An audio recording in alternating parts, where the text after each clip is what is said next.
नमस्कार, आप देख रहे हैं हिमस्टार। आपका बहुत बहुत स्वागत है। हिमस्टार हिमाचल प्रदेश का आपका अपना चैनल। आइए शुरू करते हैं हिमाचल से जुड़ी कुछ मुख्य खबरें।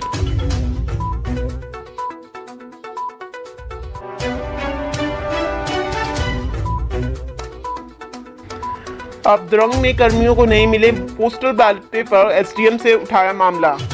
शिलाई बिलासपुर सराज के बाद अब मंडी जिला के द्रंग विधानसभा क्षेत्र में चुनावी ड्यूटी देने वाले कुल्लू जिला के 15 कर्मचारियों को पोस्टल बैलेट नहीं मिले हैं। ऐसे में हम मतदान नहीं कर पाए। बताया जा रहा है कि कर्मचारियों को पोस्टल बैलेट तो जारी हुए, लेकिन उन तक नहीं पहुंच पाए। कर्मचारी अपने जिला में वोट न कर पाने को लेकर निराश है। बताया जा रहा है कि इन सभी कर्मियों की द्रंग में ड्यूटी लगाई गई थी। रिटर्निंग अधिकारी ने 29 अक्टूबर 2022 को ईमेल के माध्यम से कर्मचारियों के द्रंग में होने की सूचना दी थी। इसके बाद इन कर्मचारियों को कुल्लू से पोस्टल बैलेट जारी होने थे। कर्मचारी पोस्टल बैलेट मिलने का इंतजार करते रहे। अब मतगणना के लिए सिर्फ एक सप्ताह शेष रह गया है। ऐसे में इन कर्मचारियों के मतदान करने की उम्मीदों पर लगभग पानी फिरता नजर आ रहा है। कर्मचारियों का कहना है कि वह दिन रात एक कर मतदान की प्रक्रिया को पूरा करवाते हैं। 80 से अधिक आयु और दिव्यांग मतदाताओं से घर घर जाकर वोट करवाए, लेकिन उनका ही मतदान से वंचित रहना उनके हितों के साथ खिलवाड़ है। इस संबंध में एसडीएम विक्रम शुक्ला ने कहा कि मामला उनके थाने में है। शायद किसी तकनीकी खामी के चलते चुनाव ड्यूटी में तैनात कर्मचारियों को पोस्टल बैलेट नहीं मिल पाए होंगे। उन्होंने कहा कि मसले को हल किया जाएगा।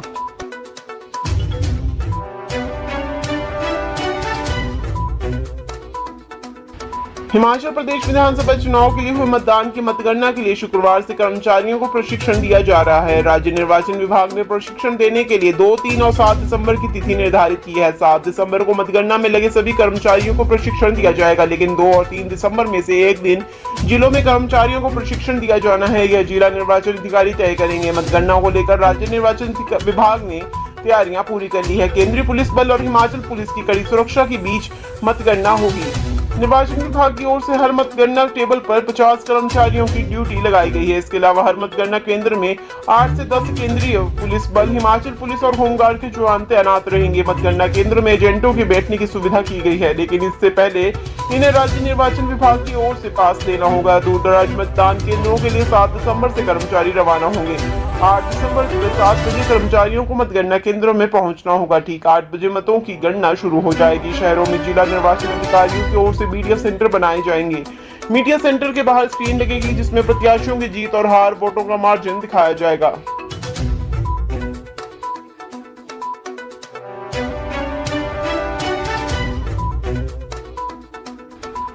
गुजरात में हुआ 62.89% मतदान। हिमाचल में टूटे थे रिकॉर्ड।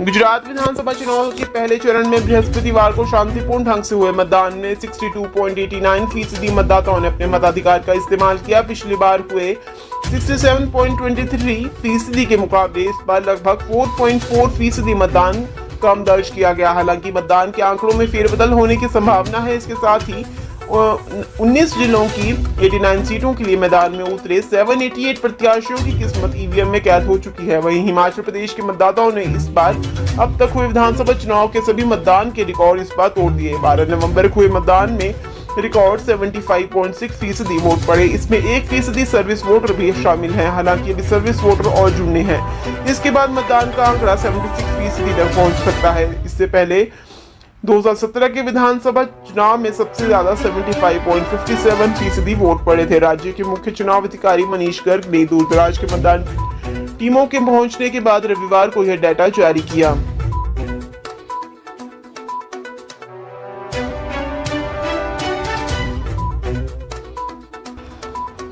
कीरतपुर नेरचौक 4 लेन डहर से पंडोर तक 37.75 करोड़ का मुआवजा दिया, नहीं टूटे भवन। कीरतपुर नेरचौक 4 लेन में केंद्र सरकार की अनुमति के बिना अप्रूव रोड अलाइनमेंट का बदलाव करने के बाद अब लगातार भूमि अधिग्रहण के मामलों में अनियमितताएं सामने आ रही हैं। राष्ट्रीय राजमार्ग प्राधिकरण की भूमि अधिग्रहण की विशेष इकाई ने डहर से पंडोर तक खड़े भवनों का 37.75 करोड़ मुआवजा आवंटित किया है, लेकिन अभी तक यह भवन 86 भवन मौके पर ही खड़े हैं। इसमें बताया गया है कि कीरतपुर नेरचौक व नेरचौक से पंडोर तक बन रहे 4 लेन में 2 तहसील बल, सदर व एक उप तहसील डहर के कुल 15 मोहल्लों के 86 बहुमंजिला भवनों का 37 करोड़ 75 लाख 42,245 रुपए का मुआवजा आवंटित होने के बाद ही मकान मौके पर खड़े हैं, जबकि सड़क का निर्माण किया जा चुका है। समिति के महासचिव मदन लाल शर्मा ने कहा कि 9 लखा से डहर तक बन रहे 4 लेन में मकान मालिकों को हुए मुआवजा आवंटन के बाद मौके पर खड़े मकानों की सूची आना अभी बाकी है। समिति ने परियोजना निदेशक मंडी से आग्रह किया है कि पंडोह से बनाली तक बन रहे 2 लेन में हुए मकानों के मुआवजा आवंटन के बाद खड़े मकानों की सूचियां बनाने के लिए जो आदेश भू अर्जन अधिकारी पंडोह को जारी किए हैं, उनके आदेशों की छाया प्रतियां उपलब्ध नहीं करवाई जा रही हैं, इन्हें उपलब्ध करवाया जाए।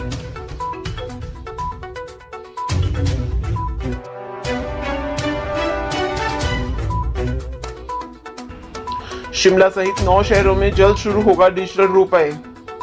भारतीय रिजर्व बैंक की ओर से पायलट प्रोजेक्ट के दूसरे चरण में डिजिटल रुपए शिमला में भी शुरू होगा। वीरवार को पहले चरण में यह प्रोजेक्ट देश के 4 बैंकों के साथ 4 शहरों में शुरू हुआ। पायलट परियोजना में दूसरे चरण के लिए 8 बैंकों की पहचान की गई है। पहला चरण state bank of India, ICICI bank, yes bank और ITFC फर्स्ट बैंक के साथ शुरू हुआ है। Bank of Baroda, union bank of India, HDFC bank और कोटक महिंद्रा बैंक दूसरे चरण में पायलट योजना से जुड़ेंगे। पहले चरण में मुंबई, नई दिल्ली, बेंगलुरु और भुवनेश्वर में सुविधा शुरू हुई है।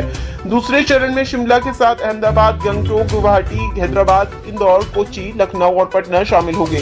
भविष्य में आवश्यकता अनुसार अन्य बैंकों और स्थानों को प्रोजेक्ट में शामिल किया जाएगा। दूसरा चरण कब शुरू होगा इसकी तारीख निर्धारित नहीं है। पहले चरण की कामयाबी पर दूसरा चरण निर्भर करेगा। डिजिटल प्रोजेक्ट के तहत RBI अब नकदी के अलावा डिजिटल रुपए भी जारी करेगा। मोबाइल ऐप पर यह सेवा चलेगी। किसी भी प्रकार की खरीदारी के लिए लोग डिजिटल रुपए का इस्तेमाल कर सकेंगे। यह मोबाइल वॉलेट से अलग होगा। यह पेमेंट का एक नया तरीका होगा।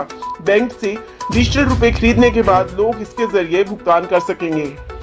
डिजिटल करेंसी RBI का डिजिटल प्रोजेक्ट है। पायलट प्रोजेक्ट के तौर पर पहले चरण में 4 बैंकों के साथ 4 शहरों में शुरू हुआ है। दूसरे चरण में शिमला सहित 9 शहरों में यह करेगी लागू। मोबाइल ऐप के आधार पर यह काम करेगा। सामान्य करेंसी की तरह डिजिटल करेंसी भी RBI जारी करेगा।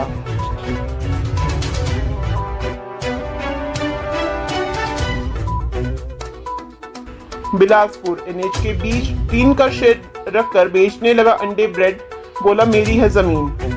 धर्मशाला शिमला नेशनल हाईवे पर बिलासपुर के मंगरोड में गुरुवार को अजीब वाकया देखने को मिला। उच्च न्यायालय के आदेशों पर नेशनल हाईवे किनारे से लोक निर्माण विभाग और NHAI का रेडी फड़ी हटाने का कार्य जारी है। NH किनारे से जैसे स्थानीय निवासी राजन कांत शर्मा का टीन का शेड हटाया गया तो वह गुस्सा हो गया। उसने बीच सड़क में टीन का शेड रख दिया और दिन भर सामान बेचा।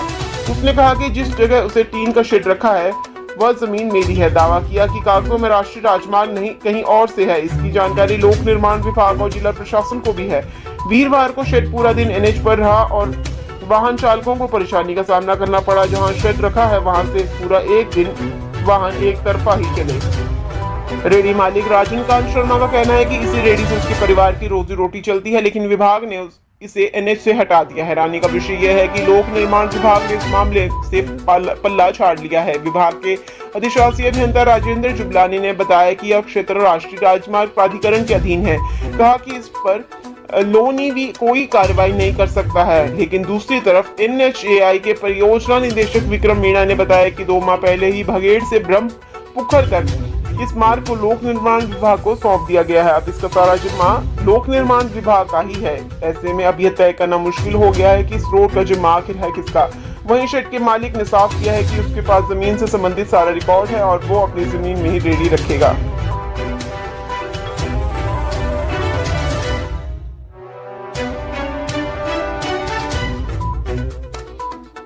स्कूल टीचर को जिस अधिकारी की पत्नी और बेटा बेटी ने पीटा उसे ही सौंप दिया जांच का जिम्मा। हिमाचल पथ परिवहन निगम HRTC प्रबंधन ने अपने अधिकारी के स्वजन पर सरकारी गाड़ी में आकर अध्यापिका को पीटने के मामले में जांच के लिए नया फार्मूला निकाला है। हमीरपुर के मटाहनी स्कूल में गत दिनों हुए मामले में मंडलीय प्रबंधक को ही जांच अधिकारी नियुक्त कर दिया है। जांच अधिकारी अब स्कूल अध्यापिका को पीटने के आरोपित पत्नी और बेटी के खिलाफ प्रारंभिक जांच कर रिपोर्ट शिमला स्थित परिवहन निगम मुख्यालय को भेजेंगे। उसके बाद HRTC प्रबंधन तय करेगा कि इस संबंध में DM के खिलाफ क्या कार्रवाई की जाए। इस तरह का पत्र निगम के कार्यकारी निदेशक राजीव कुमार की ओर से 30 नवंबर को जारी किया गया। इसमें हमीरपुर के DM से उक्त मामले की प्रारंभिक जांच रिपोर्ट मांगी गई है। मामले के अनुसार हमीरपुर में नियुक्त परिवहन निगम के DM का सरकारी वाहन मटाहनी स्कूल के बाहर आकर खड़ा हुआ। इस बीच स्कूल में पेपर जांचने के लिए पहुंची अध्यापिका संतोष गर्ग की DM की पत्नी, बेटे व बेटी ने पिटाई कर दी। इससे पहले डीएम का बेटा मोटरसाइकिल लेकर कार से टकराया और अध्यापिका से दुर्व्यवहार किया।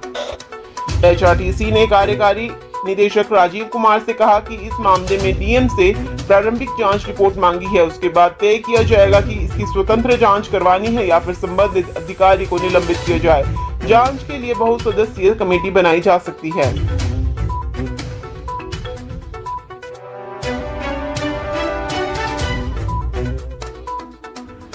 बिजली बिल वसूली में लापरवाही करने वाले अधिकारी कर्मी नपेंगे, प्रबंधन ने दिए सख्ती बरतने के निर्देश। बिजली बिल वसूली में लापरवाही करने वाले अफसर और कर्मचारियों पर कार्रवाई की तैयारी शुरू हो गई है। हिमाचल प्रदेश बिजली बोर्ड के प्रबंध निदेशक पंकज डिडवाल ने सभी अधीक्षण और अधिशासी अभियंताओं को इस बाबत सख्ती बरतने के निर्देश दिए हैं। उन्होंने सरकारी विभागों से भी बिजली बिल वसूली के लिए विशेष अभियान चलाने को कहा है। बिजली बोर्ड मुख्यालय कुमार हाउस शिमला से वर्चुअल बैठक कर प्रबंध निदेशक ने कहा कि घरेलू, कमर्शियल, औद्योगिक, जल शक्ति विभाग, स्ट्रीट लाइट कनेक्शन से संबंधित विभाग से राजस्व प्राप्ति प्रबंधन पर जोर देना होगा। इस प्रक्रिया में यदि कोई अधीनस्थ दोषी पाया जाता है तो इस बारे में आगे कार्रवाई के लिए प्रबंधन वर्ग को सूचित किया जाएगा। उन्होंने विभिन्न परिचालन क्षेत्रों के मुख्य अभियंताओं के साथ आयोजित बैठक में फील्ड में पूर्ण राजस्व प्राप्ति के लिए लगातार दौरे करने को भी कहा है। उन्होंने कहा कि राज्य सरकार की ओर से बिजली बिलों में दिए जाने वाले अनुदान और निःशुल्क बिजली के एवज में अन्य सहायता राशि समय पर प्राप्त हो रही है। बोर्ड वित्तीय तौर पर और अधिक सक्षम बने, इसके लिए लगातार प्रयास किए जा रहे हैं। उन्होंने कहा कि गर्मियों में दी गई विद्युत को अब बैंकिंग प्रणाली के जरिए वापस लिया जा रहा है। प्रदेश के पास पर्याप्त मात्रा में विद्युत है और बैंकिंग प्रणाली के सिवाय किसी अन्य माध्यम से विद्युत नहीं खरीदी जा रही है।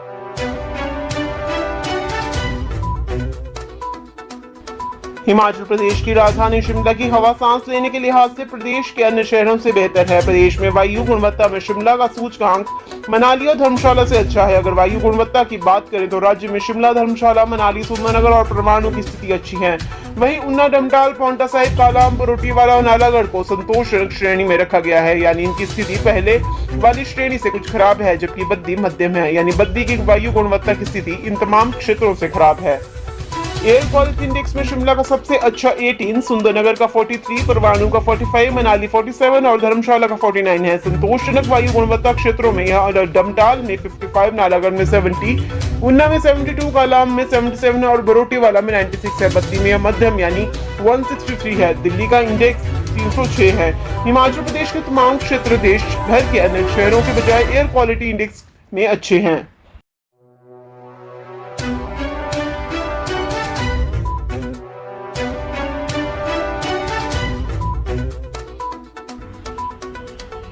हिमाचल के उच्च पर्वतीय जिलों लाहौल स्पीति, किन्नौर सहित मंडी, कुल्लू और चंबा जिला के ऊंचाई वाले क्षेत्रों में शनिवार को बर्फबारी के आसार हैं। पश्चिमी विक्षोभ की सक्रियता से मौसम में आ रहे इस बदलाव से अधिकतम और न्यूनतम तापमान में कमी आने का पूर्वानुमान है। प्रदेश के मैदानी जिलों ऊना, बिलासपुर, हमीरपुर, कांगड़ा और मध्य पर्वतीय जिलों शिमला, सोलन, सिरमौर, मंडी, कुल्लू और चंबा में 7 दिसंबर तक मौसम साफ बना रहने की संभावना है। उधर बिलासपुर, मंडी, कांगड़ा व हमीरपुर के कई भागों में 3 दिसंबर तक धुंध पड़ने का येलो अलर्ट जारी हुआ है। प्रदेश में नवंबर के दौरान सामान्य से 3% अधिक बादल बरसे। चंबा, कुल्लू, लाहौल स्पीति जिला में सामान्य से अधिक बारिश दर्ज हुई। शेष जिलों में सामान्य से कम बादल बरसे। नवंबर में 18.9 मिलीमीटर बारिश को सामान्य माना गया है। इस अवधि में 19.5 मिलीमीटर बारिश दर्ज हुई। हिमाचल की हर खबर पाने के लिए हिंद स्टार से जुड़ें।